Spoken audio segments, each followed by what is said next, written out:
Vamos abrir 1 Coríntios 15. 1 Coríntios 15.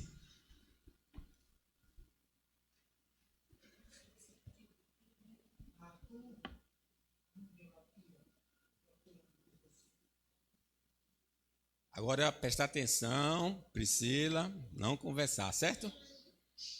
Irmãos, venho lembrar-vos o evangelho que vos anunciei, o qual recebestes e no qual ainda perseverais. Por ele também sois salvos, se retiverdes a palavra, tal como vos-la preguei, a menos que tenhas crido em vão. Antes de tudo vos entreguei o que também recebi, que Cristo morreu pelos nossos pecados, segundo as Escrituras, e que foi sepultado e ressuscitou ao terceiro dia, segundo as Escrituras. E apareceu a Cefas e depois aos 12. Depois foi visto por mais de 500 irmãos de uma só vez, dos quais a maioria sobrevive até agora, porém alguns já dormem. Depois foi visto por Tiago, mais tarde por todos os apóstolos, e afinal, depois de todos, foi visto também por mim, como por um nascido fora de tempo. Porque eu sou o menor dos apóstolos, que mesmo não sou digno de ser chamado apóstolo, pois persegui a igreja de Deus. Mas, pela graça de Deus, sou o que sou. E a sua graça, que me foi concedida, não se tornou vã. Antes trabalhei muito mais do que todos eles. Todavia não eu, mas a graça de Deus comigo.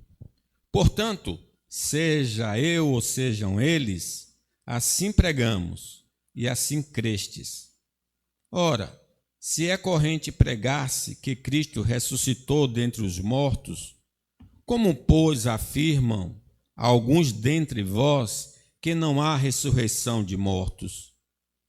E se não há ressurreição de mortos, então Cristo não ressuscitou. E se Cristo não ressuscitou, é vã a nossa pregação e vã a vossa fé. E somos tidos por falsas testemunhas de Deus, porque temos asseverado contra Deus que ele ressuscitou a Cristo, ao qual ele não ressuscitou, se é certo que os mortos não ressuscitam. Porque se os mortos não ressuscitam, também Cristo não ressuscitou. E se Cristo não ressuscitou, é vã a vossa fé, e ainda permaneceis nos vossos pecados.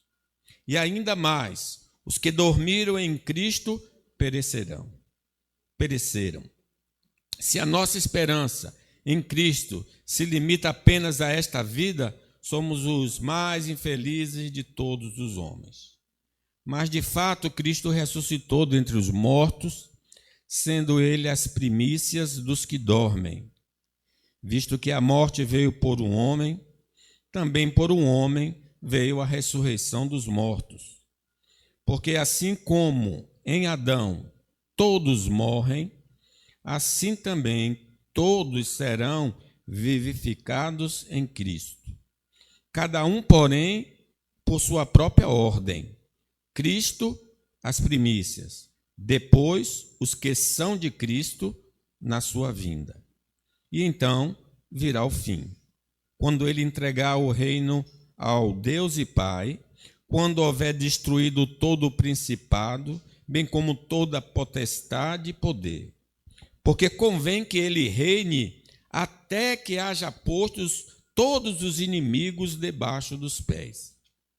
O último inimigo a ser destruído é a morte. Porque todas as coisas sujeitou debaixo dos pés. E quando diz que todas as coisas lhes estão sujeitas, certamente exclui aquele que tudo lhe subordinou. Quando, porém, todas as coisas lhe estiverem sujeitas, então o próprio Filho também se sujeitará àquele que todas as coisas lhe sujeitou, para que Deus seja tudo em todos. De outra maneira, que farão os que se batizam por causa dos mortos? Se absolutamente os mortos não ressuscitam, por que se batizam por causa deles? E por que também nós nos expomos a perigo a toda hora? Dia após dia morro. Eu protesto, irmãos, pela glória que tenho em vós outros, em Cristo Jesus, nosso Senhor. Se como homem lutei em Éfeso com feras, que me aproveita isso? Se os mortos não ressuscitam, comamos e bebamos, que amanhã morreremos. Não vos enganeis, as más conversações corrompem os bons costumes. Tornai-vos à sobriedade, como é justo, e não pequeis, porque alguns ainda não têm o conhecimento de Deus. Isto digo para vergonha vossa. Mas alguém dirá: como ressuscitam os mortos? E em que corpo vem? Insensato, o que semeias não nasce se primeiro não morrer. E quando semeias, não semeias o corpo que há de ser, mas o simples grão, como de trigo ou de qualquer outra semente. Mas Deus lhe dá o corpo como lhe aprouver dar, e a cada uma das sementes o seu corpo apropriado. Nem toda a carne é a mesma, porém uma é a carne dos homens, outra dos animais, outra das aves, outra a dos peixes. Também há corpos celestiais e corpos terrestres. E, sem dúvida, um é a glória dos celestiais e o outro a dos terrestres. Um é a glória do sol, outro a glória da lua e outro a das estrelas. Porque até entre estrela e estrela há diferenças de esplendor. Pois assim também é a ressurreição dos mortos. Semeia-se corpo na corrupção, ressuscita na incorrupção. Semeia-se em desonra, ressuscita em glória. Semeia-se em fraqueza, ressuscita em poder.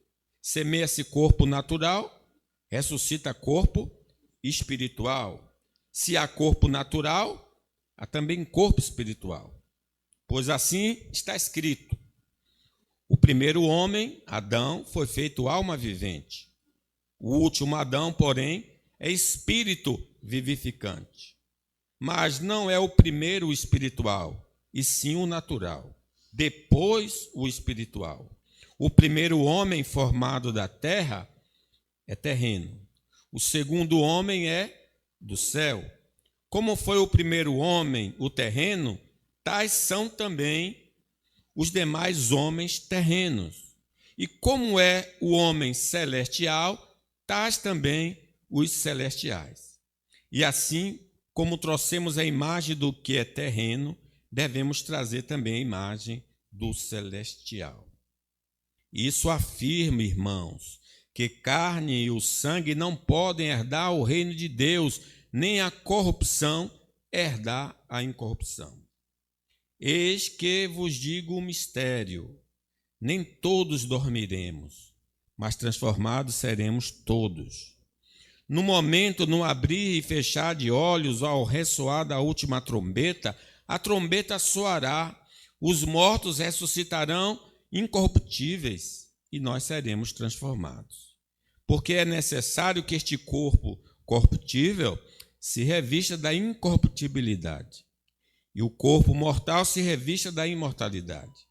E quando este corpo corruptível se revestir da incorruptibilidade, e o que é mortal se revestir da imortalidade, então se cumprirá a palavra que está escrita: tragada foi a morte pela vitória. Onde está, ó morte, a tua vitória? Onde está, ó morte, o teu aguilhão?